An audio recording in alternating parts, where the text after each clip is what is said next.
I like to go for long walks, walks that cleanse the lungs and cleanse the spirit. This walk, though, has particular meaning for me, and it's a pilgrimage I make every year at this time.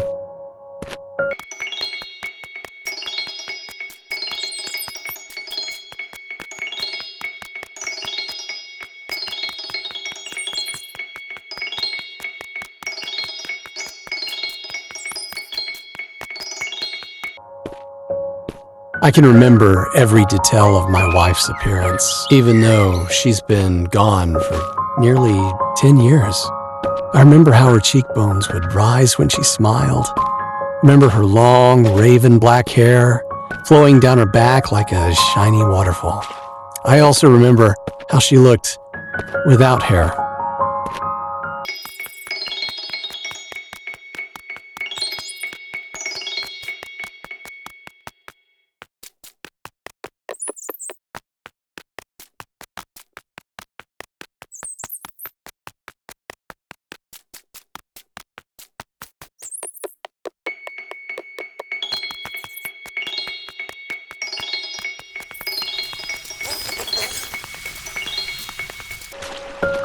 She was still beautiful, and she could still smile, but not as often as she used to. The sickness came and went quickly enough, but when it went, it took her with it. I was only 31 years old at the time. She, 33, and our daughter, Emily, had only recently turned 6.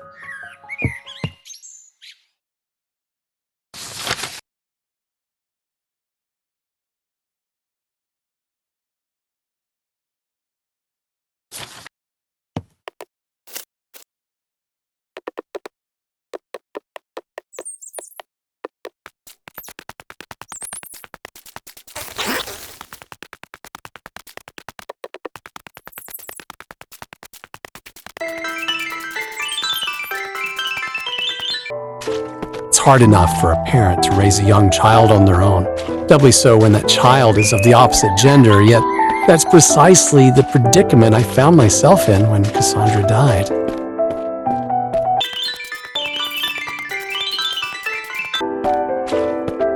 By all means, both sets of grandparents did their best to help out, but my pride dictated that I could only ask so much of them. I needed to prove to everyone, not at least of all myself, that I could do this. I had no desire to be the all but absent father that my own had been, but an endeavor to spend as much time as I could caring for my daughter in the most direct way possible. I won't deny that the odd drink came in handy during this early period, but it was yet to become a problem.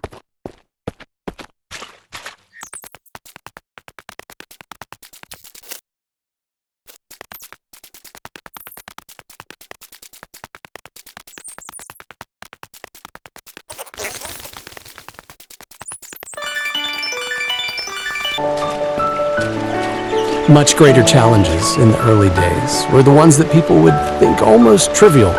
Ensuring my daughter was safe when she used public restrooms, and that she cleaned herself properly when she was in the bathtub. Responsibilities that would normally fall upon the female parent when there is one. Emily was still very young at the time, of course, but old enough to feel awkward that her father was checking in on her during her more private moments. There's no denying that the presence of a woman would have alleviated much of the burden cast suddenly upon both of our lives.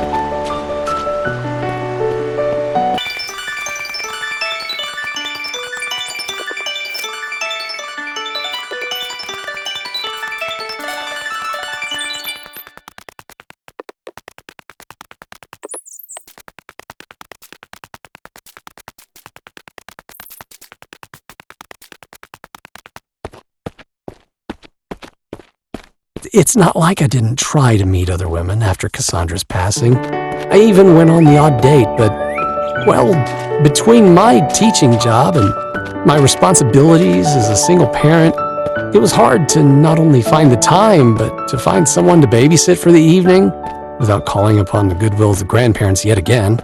Most of all, though, it was impossible to find someone to fill the yawning void that Cassandra had left in her wake.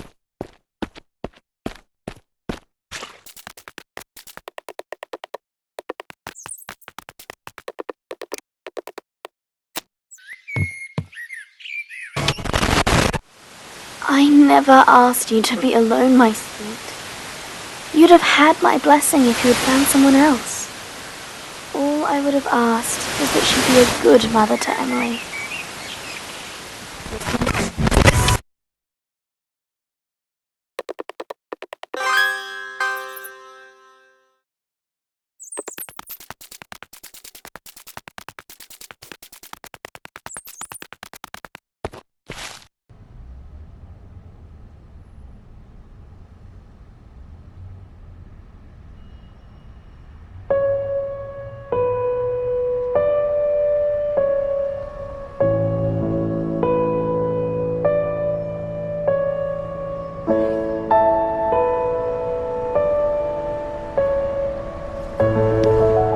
Ah, yes, I remember this evening.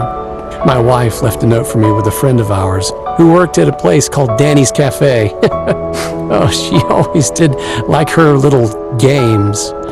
We had a lot of good times in this district, made a lot of good friends, enjoyed a lot of good meals, but there are, unfortunately, other memories which I associate with this place.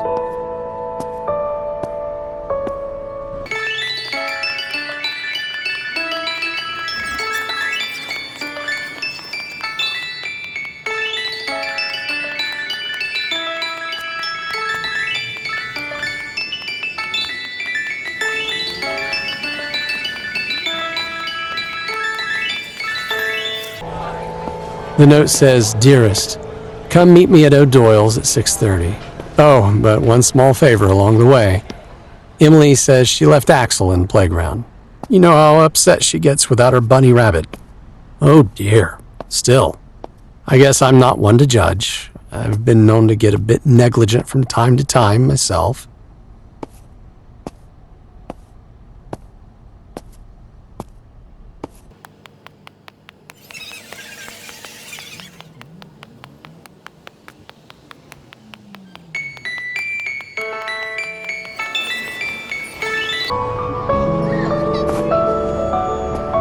That's one errand run. Next stop, O'Doyle's.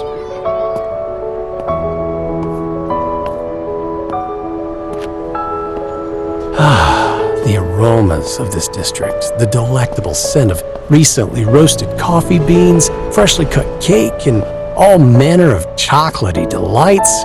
Truly a gastronome's paradise.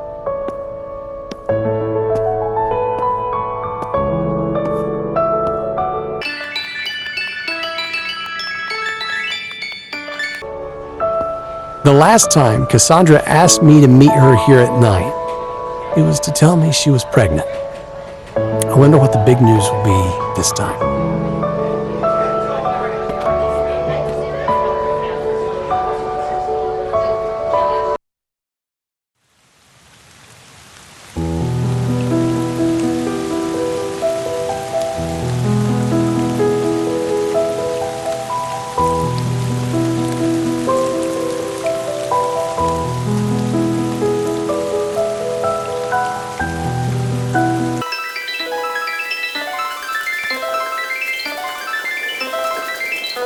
Somehow, teaching children of early high school age had done little to prepare me for the task of raising a child not many years younger.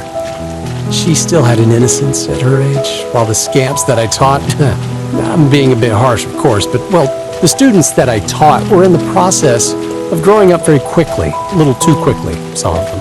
I sincerely hoped that my Emily wouldn't be quite so precocious by the time she was that age.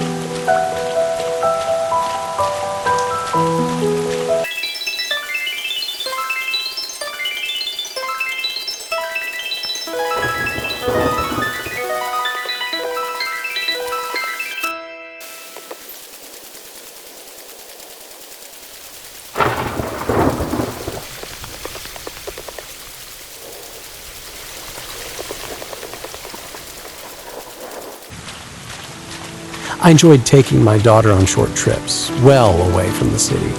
I didn't want her knowing nothing but schools and streets, which my own life almost seemed to consist of. I figured she needed to breathe a bit of nature every once in a while, enjoy a bit of fresh air. It's one thing to civilize a child, but another to deny them their childhood altogether.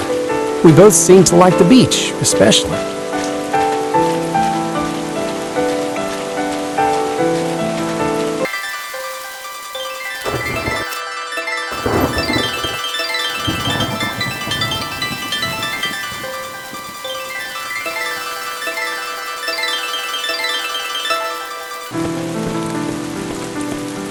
Emily loved the water. In another life, I believe she could have easily been a fish. Sometimes I even called her my little mermaid. She loved the sand too, and liked to build things with it. One day I helped her make a fairy tale castle and cast her, only in her mind of course, as a kind of mermaid Rapunzel, trapped in a tower far beneath the water, her long hair flowing with the whims of the waves.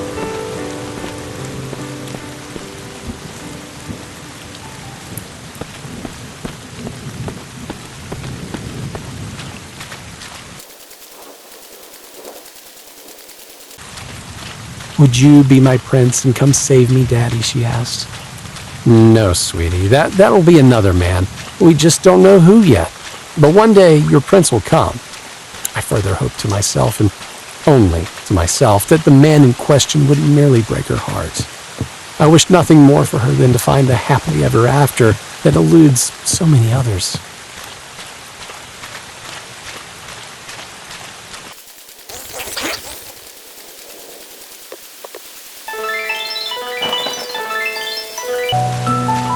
For a brief time, when Emily was 7 years old, I managed to get involved with another woman for all of 6 months, another teacher at the same high school. When that ended, we did our best to go back to just being friends and colleagues, but it wasn't long before the woman in question happened to find herself a job at another school. I never knew whether I was the primary cause for her leaving, but knew that it was probably for the best. She only met Emily once. I don't think Emily liked her very much. Yeah. It was probably for the best.